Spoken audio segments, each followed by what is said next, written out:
Hello and welcome back again to my YouTube channel, The Mommy Jaja Vlogs. For today's video, magbabahagi ako ng mga pampaswerteng pagkain ngayong darating na bagong taon ng 2026.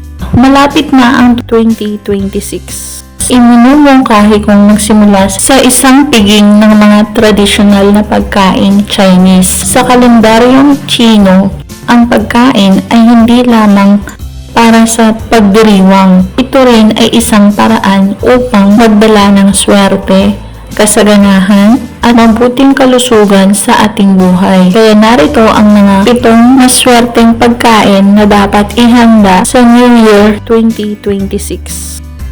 Una, ang dumplings na nag-a-attract ng wealth and abundance. Ang dumplings ay sumisimbolo ng kayamanan dahil ang kanilang hugis ay kahawig ng mga gintong ingot. Ang mas maraming dumplings na kinakain mo ay mas maraming pera ang sinasabing maaakit mo.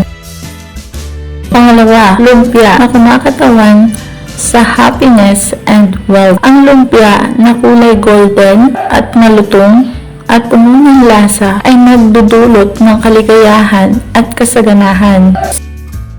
Ito ay kumakatawan din sa karunungan na makukuha mo sa buong taon.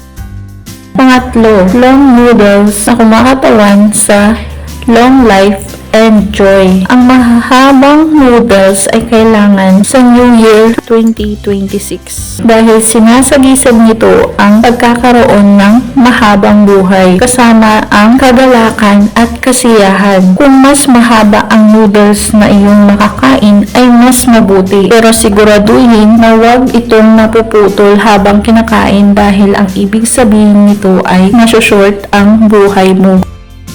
Pang-apat, whole fish na kumakatawan sa abundance and success. Ang isda ang pinaka-star ng pagkain na sumisimbolo ng kasaganahan para sa buong taon na nauugnay sa transformation at swerte ay magdadala ng kasaganahan kung maghahanda ka ng buong isda na dapat buo ang ulo at buntot at siguraduhin din na mag-iiwan ka para bukas para sa susunod na araw ay mapalawak ang kasaganahan hanggang sa hinaharap o future.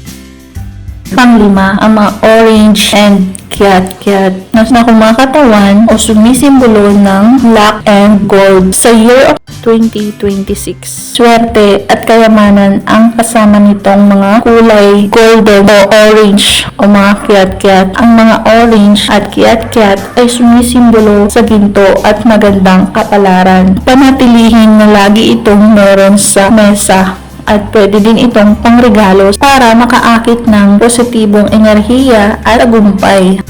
Ang pang-anim ay pork o meat, karne ng baboy na kumakatawan sa prosperity and happiness. Ang baboy ay isa pang ulam na kumakatawan sa kasaganahan. Ang pagbabago at pagkamayabong ay mga pangunahing tema ng taong 2026. Kaya ihanda ang inyong paboritong ulam ng baboy. Ito man ay barbecue, lechon, o kahit na anong luto ng baboy ay dapat maghanda kayo para matamasa ang kasaganahan at swerteng kaakibat nito.